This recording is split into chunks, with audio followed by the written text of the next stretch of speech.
Hello friends, कैसे हैं आप सभी। आई होप आप सभी बहुत अच्छे होंगे। फ्रेंड्स, आज जो वीडियो है इसमें पिटूनिया प्लांट को किस तरीके से ग्रो करना है और किस तरीके से आप इसे घना बुशी और ढेर सारे फ्लावर्स इससे ले सकते हैं, उसके बारे में जानकारी दूंगी। और वीडियो को पूरा देखिएगा बिना स्किप किए। और आपसे एक छोटी सी रिक्वेस्ट है कि अगर आप मेरे चैनल पर न्यू हैं तो इसे सब्सक्राइब कर लीजिएगा और बेल आइकन ऑल पर प्रेस कर लीजिएगा, जिससे मेरी जितनी भी वीडियो की नोटिफिकेशन है वो आप तक डायरेक्टली पहुंच पाएगी और आप मेरे वीडियो को सबसे पहले देख पाएंगे। तो फ्रेंड्स, कुछ 4-5 टिप्स यहाँ पर मैं बताने वाली हूँ पिटूनिया को लेकर, जिससे आप पिटूनिया को मार्च अप्रैल तक हरा भरा बना के रख सकते हैं, ढेरों फूल ले सकते हैं। तो टिप्स को ज़रूर फॉलो कीजिएगा। तो फ्रेंड्स, पहला टिप्स ये दूंगी मैं आपको कि जो भी आपकी वाटरिंग सिस्टम है उसे आपको किस तरीके से मेंटेन करना है, यानी कि पानी कैसे देना है। तो देखिए, गमले के साइड से आप पानी दीजिए, क्योंकि पिटूनिया पूरे गमले को घेर लेता है। चाहे आपने हैंगिंग बास्केट में लगाया है या किसी भी पॉट में लगाया है, वो आपके पूरे पॉट को कवर कर लेगा। तो उस हिसाब से ही आपको पानी देना है, साइड से किनारों से पानी देना है। पानी कब देना है? जब मिट्टी अच्छे से सूख जाए। अच्छे से सूखने का मतलब ये नहीं है कि बिल्कुल पौधा मुरझा जाए। आप देख लीजिए, चेक कर लीजिए, 2 इंच मिट्टी सूख जाए, उसके बाद उसमें पानी दे दीजिए। हर रोज आपको इसकी मिट्टी को चेक करना चाहिए। एक दिन छोड़ के भी मिट्टी चेक करेंगे ठंड में तो कोई प्रॉब्लम नहीं है। और वाटरिंग का अगर आपने मेंटेन कर लिया तो आपके प्लांट को कोई प्रॉब्लम नहीं होगी और फ्लावरिंग बहुत अच्छे से होगी। दूसरी टिप्स ये है कि आपको आपके प्लांट पर जितने भी डेड फ्लावर्स हैं उनके सीड पॉट के साथ ही आपको पिंचिंग करना है। ऐसा नहीं कि फ्लावर्स मुरझा गए हैं तो बस फ्लावर्स को ही हटाएं।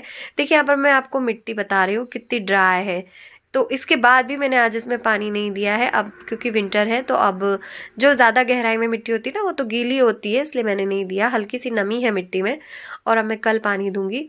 और ये देखिए, जितने भी डेड फ्लावर्स हैं उनके सीड पॉट के साथ ही मैं उन्हें प्लग करूंगी।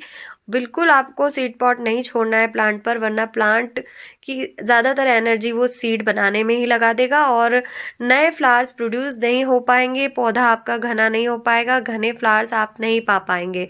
तो अगर आपको ज़्यादा से ज़्यादा फूल चाहिए पिटूनिया पे तो जल्दी से जल्दी, जैसे ही 2 दिन हो, उसके सीड पॉट को या फिर उस फ्लावर्स के जो ग्रीन हिस्सा है उसके साथ ही, मतलब स्टेम के साथ ही उसको प्लग कर लें, तोड़ लें।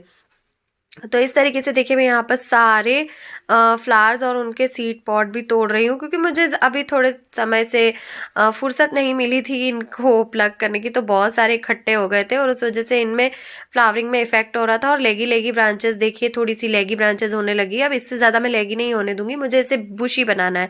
तो वही टिप्स आपके साथ भी फॉलो कर रही हूँ। तो इस तरीके से सारा सब कुछ सीड पॉट निकाल लेना है, वरना ये है ना, लेगी लेगी होते रहते हैं। और फिर जो लेगी पिटूनिया होता है ना, वो इतना खूबसूरत नहीं लगता है जितना बुशी जो फैला हुआ पिटूनिया होता है वो बहुत सुंदर लगता है। तो उसको बुशी बनाने के लिए इसके जितने भी फ्लावर्स हैं उनको जैसे ही मुरझाते हैं वैसे ही आप उनको प्लग कर लीजिए, बिल्कुल भी प्लांट पर मत छोड़िए।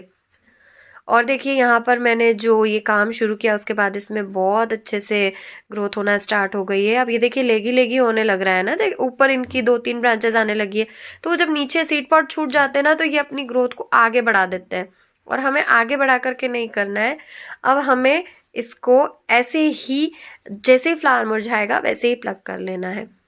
अगला टिप्स मैं आपको ये बताना चाहूंगी कि जितनी भी इसमें बिग लीव्स हैं, जो बड़ी बड़ी पत्तियां हैं जो नीचे की तरफ मिट्टी में फैल रही हैं, उनको आप हटा लीजिए। उनको हटाने से क्या होगा ना कि प्लांट की जो एनर्जी होगी वो पत्तियों को बनाने के बजाय फूलों को बनाने में लग जाएगी। यानी कि कुल मिला के हमें उस प्लांट को इस तरीके से मजबूर करना है कि बिल्कुल आपको फ्लावरिंग ही करनी है अब, क्योंकि ये आपका टाइम है। अगर आप अभी फ्लावरिंग नहीं करोगे तो आप कब फ्लावरिंग करोगे? इसलिए उसे मजबूर करना है ये सारे काम करके। एक तो वाटरिंग पे ध्यान दीजिए, दूसरा सीड पॉट को हटाइए, जितने भी स्पैंड फ्लावर्स हैं उनको भी हटाइए जो मुरझा गए हैं, और जितनी भी बड़ी बड़ी पत्तियां नीचे की तरफ ग्रो हो रही है उनको भी हटाइए। अगर आपका पिटूनिया ज़्यादा से ज़्यादा लेगी हो गया है तो यहाँ पर उसके लिए भी टिप्स दूंगी कि आप उसकी कटिंग कर दीजिए, क्योंकि अभी 1 महीना और विंटर सीजन चलेगा और इजीली वो प्लांट अच्छे से और बुशी हो जाएगा। अगर अभी तक बुशी नहीं हुआ है तो आप उसको, फूलों पे ध्यान मत दीजिए फिलहाल, और उसकी जो लेगी ब्रांच है उसको हटा दीजिए। लेकिन अगर आपका प्लांट मेरे प्लांट की तरह है तो जो काम मैं अभी कर रही हूँ ये काम कीजिए, आपकी उसकी ब्रांच को मत काटिएगा। और ज़्यादा लेगी हो गया है तब आप उसकी ब्रांच को पिंच कर सकते हैं ताकि वो नीचे से और भी बुशी हो सके। तो मैंने यहाँ पर नीचे से जितनी भी बड़ी बड़ी पत्तियां हैं वो हटा दी है, क्योंकि हमें पत्तियां नहीं, हमें फूल चाहिए। तो जो भी एनर्जी अब प्लांट की होगी वो फूलों में जाएगी। अब लास्ट टिप्स में यहाँ मैं आपको ये देना चाहूंगी कि एनर्जी, जब मैं एनर्जी की बात कर रही हूँ तो एनर्जी से रिलेटेड यहाँ पर बात होना ही चाहिए। एनर्जी का मतलब है फर्टिलाइजर या कंपोस्ट या मैन्योर। तो जो भी कंपोस्ट आप दे रहे हैं, जो भी लिक्विड मैन्योर दे रहे हैं, तो क्या दे रहे हैं आप? मैं तो सिर्फ काउडंग कंपोस्ट देती हूँ, चाहे उसको लिक्विड फॉर्म में बना के दूँ, चाहे उसको ड्राई फॉर्म में दूँ। मेरी सुविधा के हिसाब से, मेरे पास जैसा टाइम होता है मैं इसमें उसी तरीके से अप्लाई कर देती हूँ। एक टिप्स और यहाँ पर देना चाहूंगी कि अगर आप केमिकली गार्डनिंग करते हैं, और फूलों के ऊपर तो केमिकल का यूज कर ही सकते हैं, तो आप डीएपी के कम से कम 5 से 6 दाने इसकी मिट्टी में दबा दीजिए सिर्फ एक ही बार। आपको पूरे सीजन भर भर के फूल आएंगे। इतना घना हो जाएगा आपका पिटूनिया कि आपसे संभालते नहीं बनेगी पिटूनिया को। क्योंकि ये मेरा खुद का एक्सपेरिमेंट किया हुआ है, मैंने भी अपने पिटूनिया में वो अप्लाई किया है, उसके बाद ही इतनी अच्छी फ्लावरिंग इसमें शुरू हो चुकी है। और देखिएगा नेक्स्ट वीडियो में मैं आपको इससे भी घना पिटूनिया दिखाऊंगी। और फ्रेंड्स, फिलहाल अगर आपने ये सारे काम नहीं किए तो फटाफट से शुरू कर दीजिएगा। और कंपोस्ट में आप ड्राई भी दे सकते हैं और लिक्विड भी दे सकते हैं। लिक्विड जल्दी असर करेगा क्योंकि मिट्टी गीली होती है ना, तो जल्दी प्लांट न्यूट्रिशन ले लेता है। तो एनर्जी से अगर आप समझ गए होंगे तो फर्टिलाइजर से है, तो आप इसको 10 दिन में एक बार फर्टिलाइजर जरूर दीजिए, चाहे ड्राई कंपोस्ट दीजिए चाहे लिक्विड कंपोस्ट दीजिए, दोनों में से कुछ भी दे सकते हैं।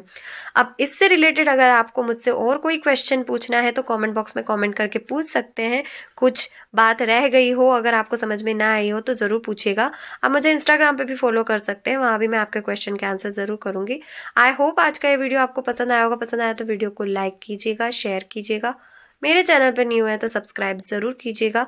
बेल आइकन और पे प्रेस कीजिएगा जिससे आने वाली वीडियो की नोटिफिकेशन आप तक डायरेक्टली पहुँच पाए। मिलते हैं नेक्स्ट वीडियो में फिर किसी नई जानकारी के साथ। तब तक के लिए बाय, टेक केयर, जय श्री कृष्णा, हैप्पी गार्डनिंग।